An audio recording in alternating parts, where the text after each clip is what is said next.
Good morning. I'm Stephen Rowe, my wife Leva Long. We're just back from the Adirondacks. In fact, 747 miles yesterday, and up early this morning. So I told my granddaughter I'd shave tonight. No time for that in the morning. So. And I have a new policy, and that is I never speak from text, so I hardly know what I'm going to say. I guess the most immediate thing might be the occasion of the Democratic Convention, which I know many of you and I myself feel some real hope with, and a sense of possibility, and a sense that, you know, somehow this might work out okay after all.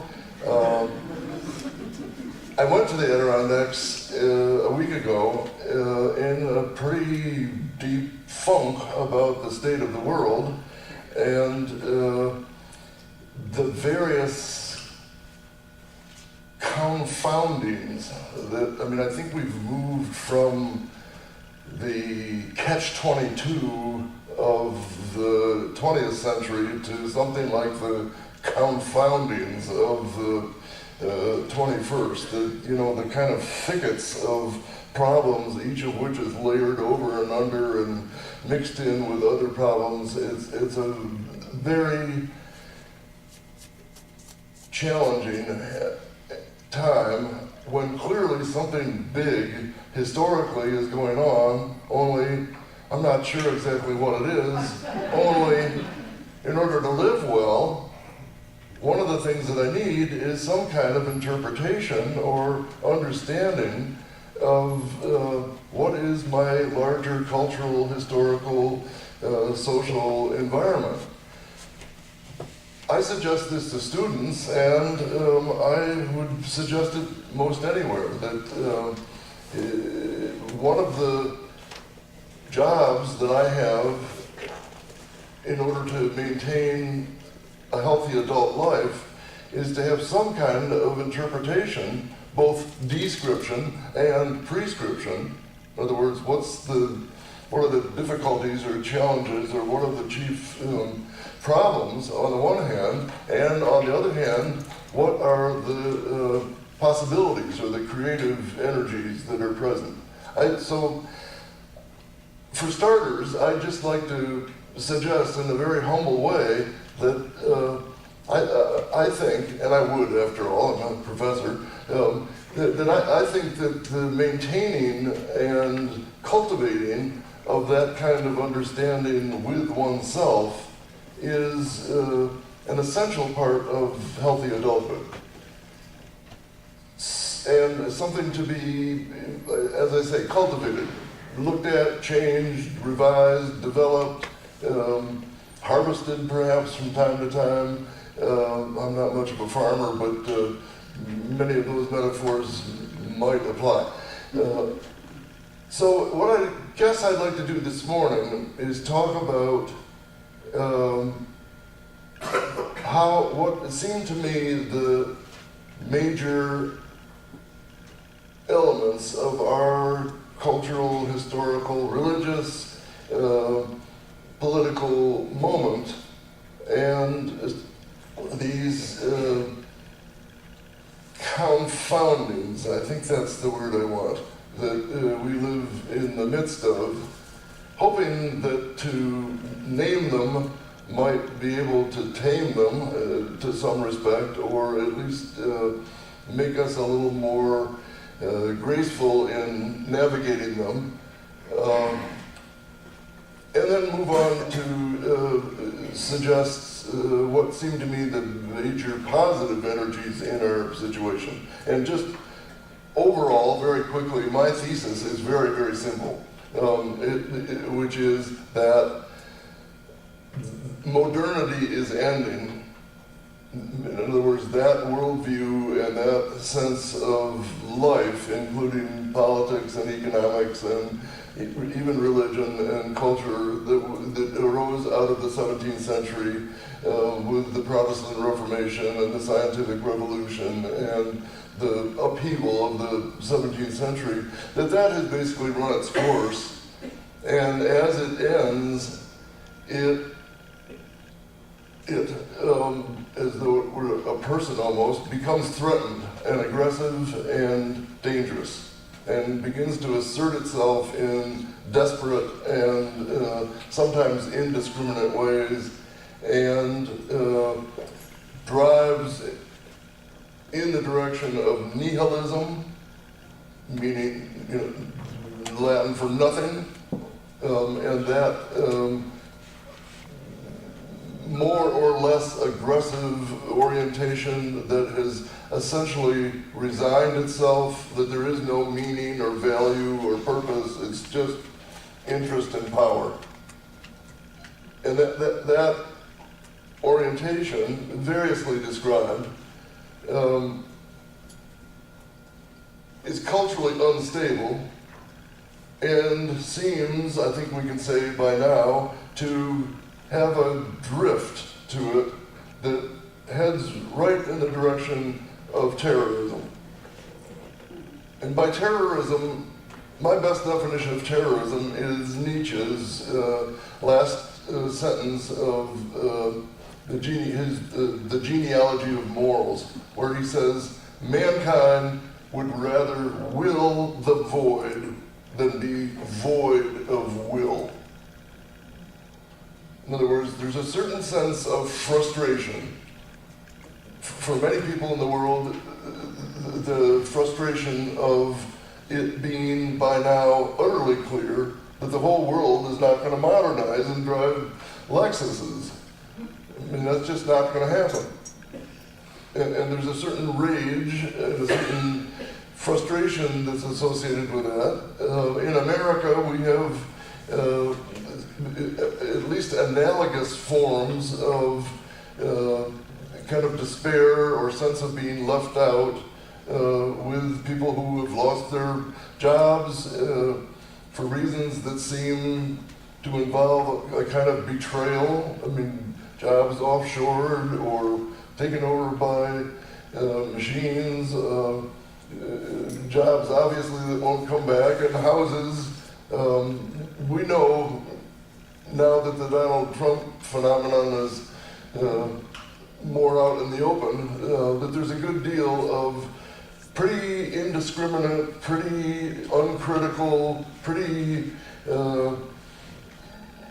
dangerous kind of frustration and despair abroad in the land in America. And politically, you know, that is unstable. It can easily attach itself to one program or another, and it's very hard to predict where that's going to lead or how it's going to express itself.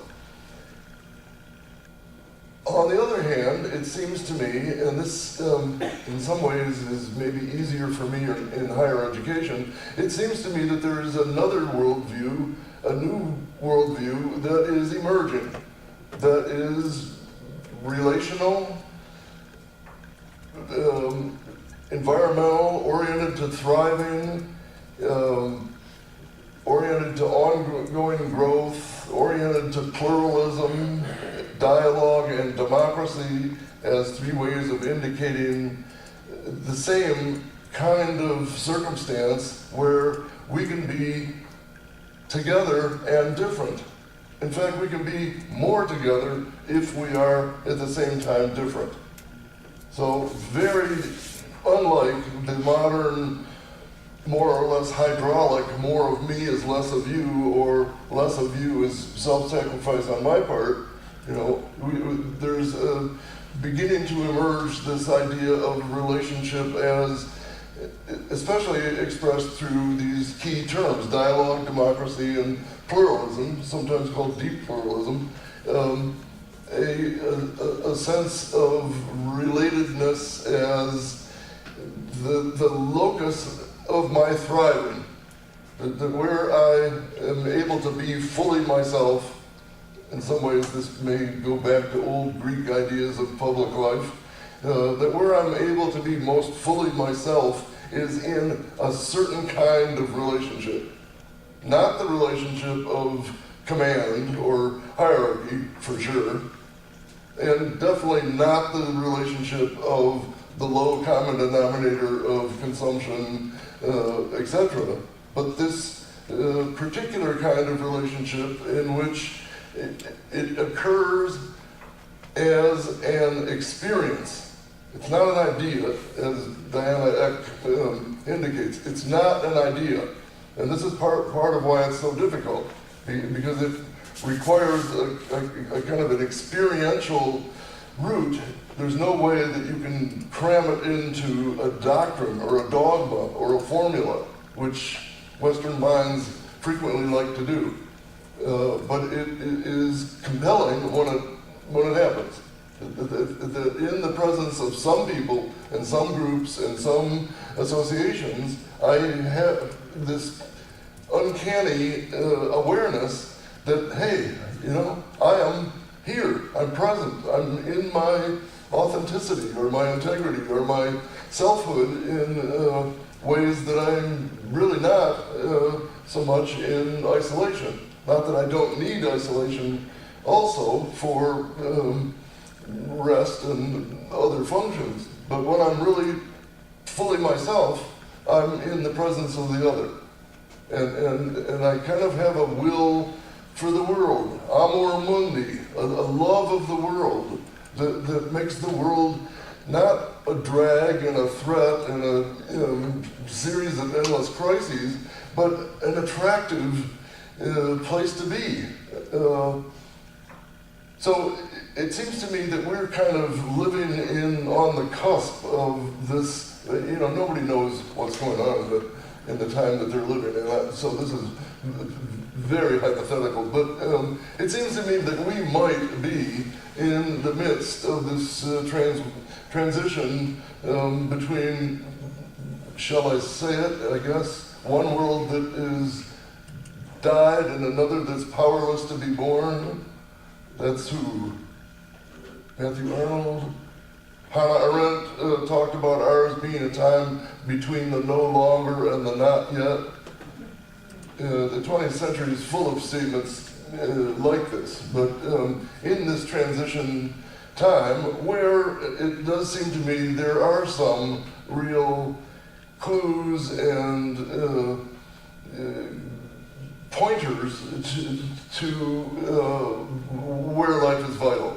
And the title of this talk, the paradoxical diversity of our common humanity,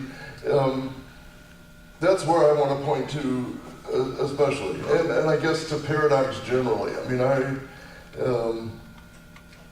I think one of the difficulties sometimes in exotic European philosophy called logocentrism, meaning that our culture is bought into a pretty narrow, pretty logic, propositional logic-oriented way of thinking, so that the paradox is just annoying or worse. I mean, whereas in reality, which I think is evident if you consult your own experience, the most important things in life tend to be paradoxical.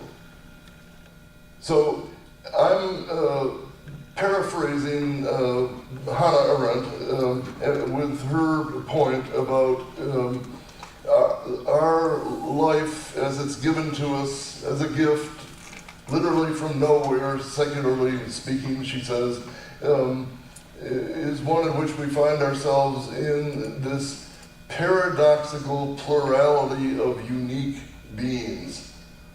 That what we have in common is that we're all different. Now, again, a certain level of maturity is required in order to tolerate that. And probably some rules and some structures and conventions to support and facilitate. But that is, notice, is a very different way of being than either the traditional patriarchal, hierarchical way, the top-down, or the more modern laissez-faire way where in the modern vision with Locke and Hobbes and those folks, essentially there is no internal relation. Now this maybe gets into a long thing, but I mean, relationships tend to be external only. You've got something I want, I've got something you want, we'll make a deal.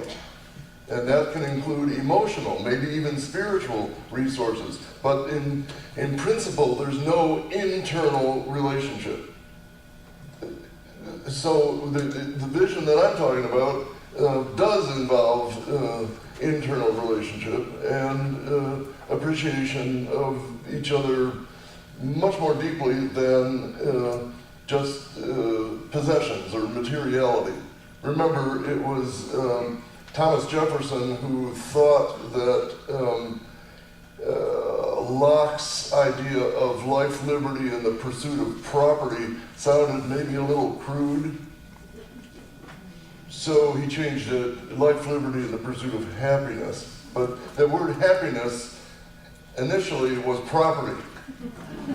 And it's sort of no coincidence that for a lot of modern people, both here and in the other places that modernity is spread to, that has remained. That's tendency to equate happiness with Porsche or, material well-being.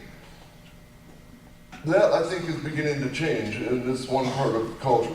But it's a very difficult moment because, as I suggest, with the fading away of the modern worldview, I think we do get forms of aggressiveness and assertion and attempt to control that are more severe than they had been through most of the modern period. We see this in the university and in the education sector in terms of often very severe attempts to get accountability, control, order, structure, and above all, numbers. And a kind of systematic confusion between the countable, the measurable, and the meaningful. Right? Education, where I come from, is mostly about meaning. This expression of the late modern wants to measure stuff. And there are some things that if you try to measure them, they'll evaporate or disappear or go somewhere else. Who knows what happens, but you'll get a very degraded form of what you're looking for. I think that, so now I'm working a little bit on this, the kind of negative or the descriptive aspect. I think another thing that we're dealing with that is extremely dangerous and frustrating is the tendency to confuse feeling with reason. And people who assume, I don't know where maybe I do, they assume that if they're feeling something, that it must therefore be so. And they can assert, I think this accounts for some portion of the Donald Trump thing. The difference between if I feel it, it's real, right? That in terms of having a life together is, civic or otherwise, is just impossible. But it seems to me that there's a lot of that around, and that's one of the things that we're dealing with. Sometimes in conjunction with the ongoing culture wars, identity politics, etc., and forms of assertion that are grounded on nothing other than what somebody feels or what they decide to assert. And this is sort of a perverse form of social construction, right? Reality is socially constructed. A lot of people know that. A lot of people have been taught that in school. Okay, that translates out in such a way that I might figure out, either consciously or not, that I can control the relationship or the room or other people through assertion, through just being assertive about what is the case. And it's amazing the number of people that, they'll say, yes, it is the case. Ideological gridlock, it seems to me, is another major fact of our situation, reflecting what we've seen before in the 20th century, especially with totalitarianism. People, human beings apparently, or at least Western human beings, under a certain degree of stress and confusion and insecurity, have a tendency to draw back into some ideological pillbox and close the door and refuse to hear any further evidence. And it seems to me there's a lot of that around, not only in Washington, but other places as well. So dialogue or something like governance through discussion is impossible. You get people that are just locked in to a certain understanding, and they will not let go of it or consider any new evidence. The trains are running on time. It's just another form of assertion. And again, terrorism, which in more global terms seems to be this rage against the West and modernity generally. I mean, it's so widespread and so deep as an expression of being excluded that it's very hard to see how this is going to run its course or how the spreading of this contagion is going to be arrested. Things happen historically, none of us know. It might evaporate tomorrow, but in the meantime, it is very, very disturbing the degree to which we have terrorist events on a pretty regular basis, and an awareness of the depth of anger and frustration that produce those events. I guess I was in the Adirondacks during the 1968 convention because a group of us around the Chicago Freedom Movement,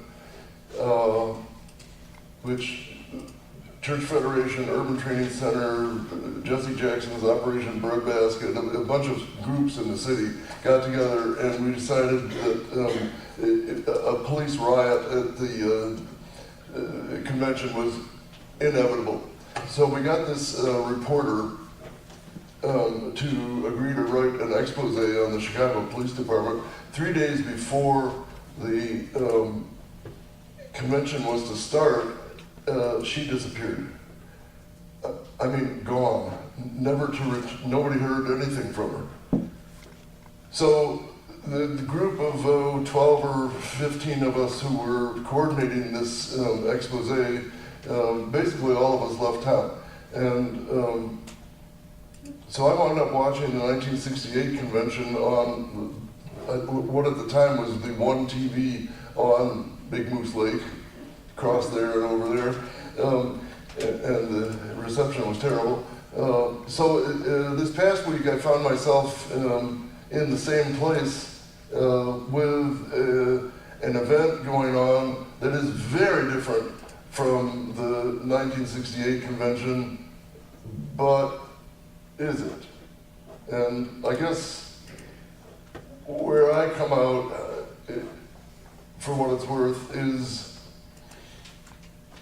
things were very unstable in 1968, as you, I'm sure, remember. Right after the convention, the Beatles came out with their White Album. You say you want a revolution, you better change your mind instead. So consciousness change became the big issue. Robin Morgan published her book called Going Too Far, in which she announced that the personal is the political. So a lot of the energy on the left and progressive side of the culture went into this changing values.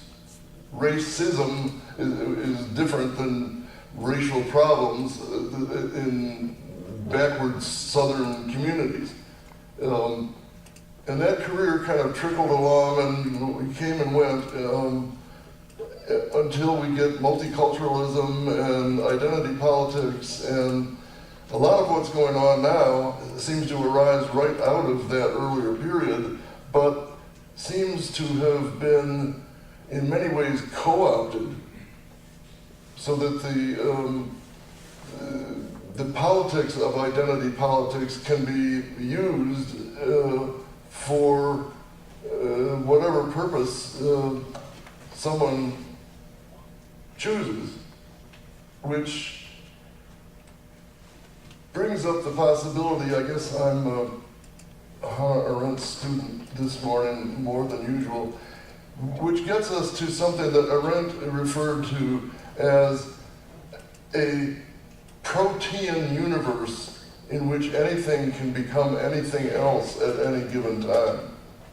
Or what her teacher, Karl Jaspers, meant when he said that we live in a world where there's no objective situation, that the only source of a new and trustworthy sense of objectivity is the integrity of our relationships with each other.